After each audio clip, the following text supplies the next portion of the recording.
Hi, welcome to the Trader Malaya channel. For today, we're going to do a market summary and recap for the year 2022.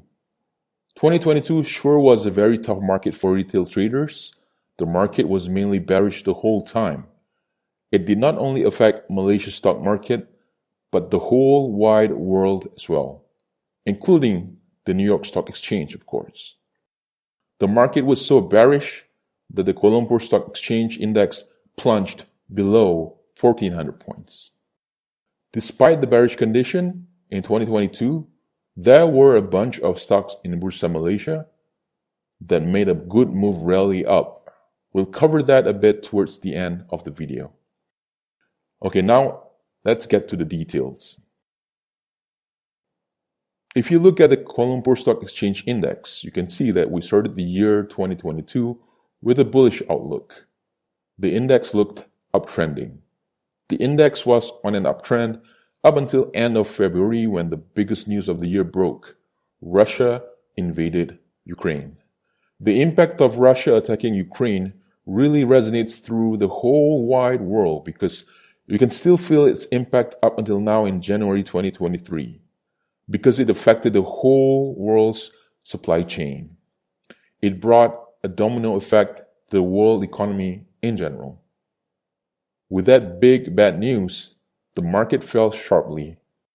It did recover back quite quickly by mid-March and went up again. However, as the countries around the world tried to curb inflation by increasing the interest rate, the index fell back down again sharply in May. This drop in May was the start of a series of market diving deeper and deeper for about 2.5 months until mid-July.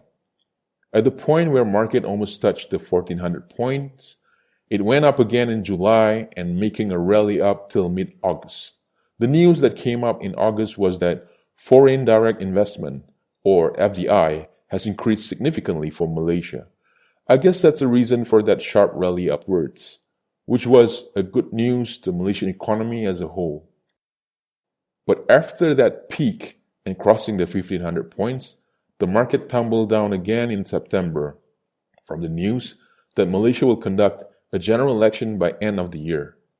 GE15, or the 15th general election, was a critical point for Malaysia's government administration and economy since the political turmoil that started right before the pandemic in 2020. The market went to fear mode as traders and perhaps also some investors pulled their money out and seeing the market dropped below the 1,400 points, marking the lowest point at about 1,370 in October.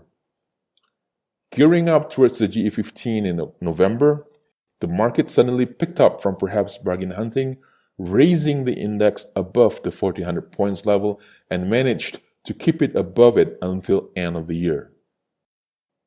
It tried to break the 1,500 points by end of the year, managed to do that a little bit, but the push was not strong enough to push further as the market closed at 1,490 by end of 2022.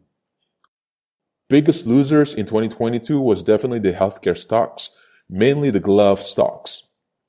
They continued to plunge further down in 2022. But since October, glove stocks seem to have made some rebound. Have they reached the real bottom and are gearing up to leap up again? Who knows? We'll have to wait and see. Glove stocks, for information, have been the darling of 2020, where a lot of people made a lot of money trading them. Also, subsequently, a lot of people lost money holding on to them in 2021 and 2022. The other biggest losers were the tech stocks, which were also the darling of 2020, where tech stocks got a lot of windtail from the rise of tech stocks in the US stock market. Similar to the glove stocks, October saw them make some rebound. Again, just like the glove stocks, we are not sure whether the tech stocks are going to go on a rally again. Despite the bearish market in general, there were a lot of winners too in the midst of the bear market of 2022 for Kuala Lumpur Stock Exchange. Some of the winners in the earlier part of the year were the plantation stocks. They were Boasted Plantation, FGV Holding, and TSH Resource, among others. This was influenced by the sharp increase of the crude palm oil futures, or FCPO commodity price in the early 2022. However, they have tumbled down quite significantly recently. Some other notable stocks that made a good move up are as follows: SFP Tech, Chinhin, Fiamma, SCGM, Tanco, Signature, Hexstar, Hexstar Industries, Evergreen, Synergen, and CFM. These stocks rallied more than a whopping 50%, but some of them have tumbled down again, so always do your homework before you go and trade or invest in the stock market.